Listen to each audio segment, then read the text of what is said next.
This is the first video of chapter 9 titled Function of Neurons, and at the end of it the student will be able to name the main divisions of the nervous system, state the general role of these divisions, name the different parts of a neuron, and to state the role of certain parts.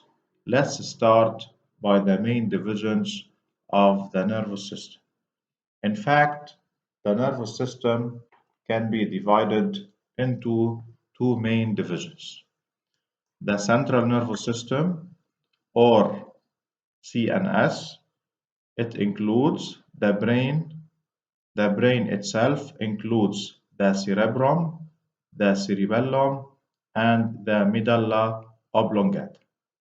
The second part of the central nervous system is the spinal cord, and this is the spinal cord. The central nervous system is a group of nerve centers.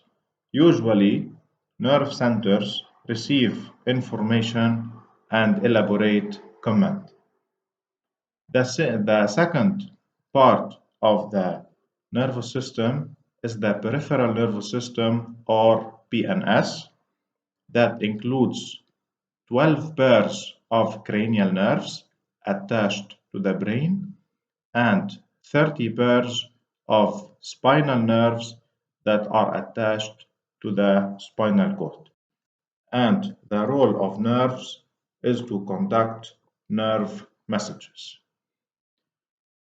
The nervous system includes also receptors that detect changes inside or outside the body, like the eyes and the ears. Then they send information to nerve centers. Now, what about the different parts of a neuron?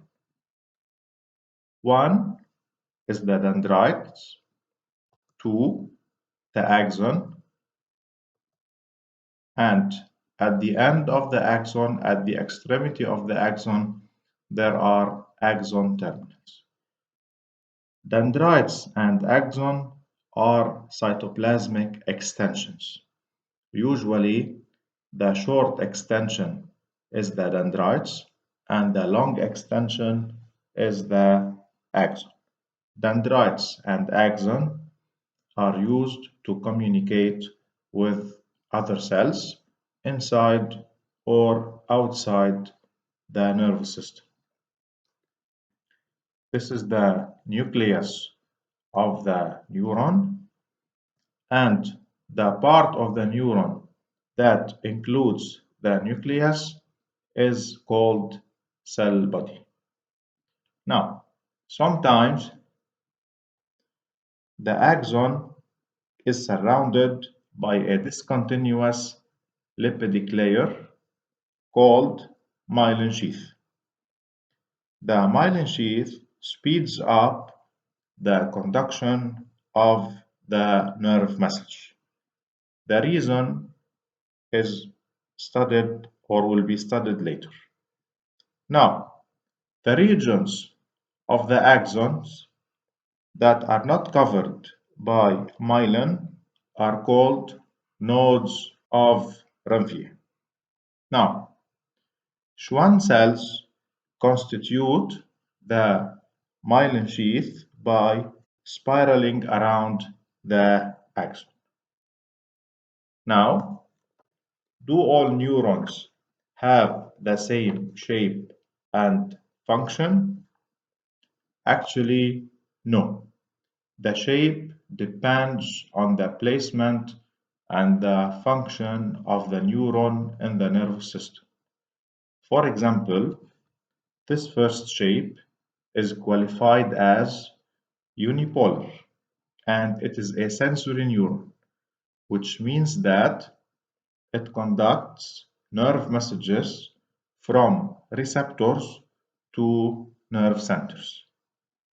The second shape corresponds to a bipolar neuron, and it is a relay neuron, which means that it relates between neurons in the CNS. This means in the nerve centers.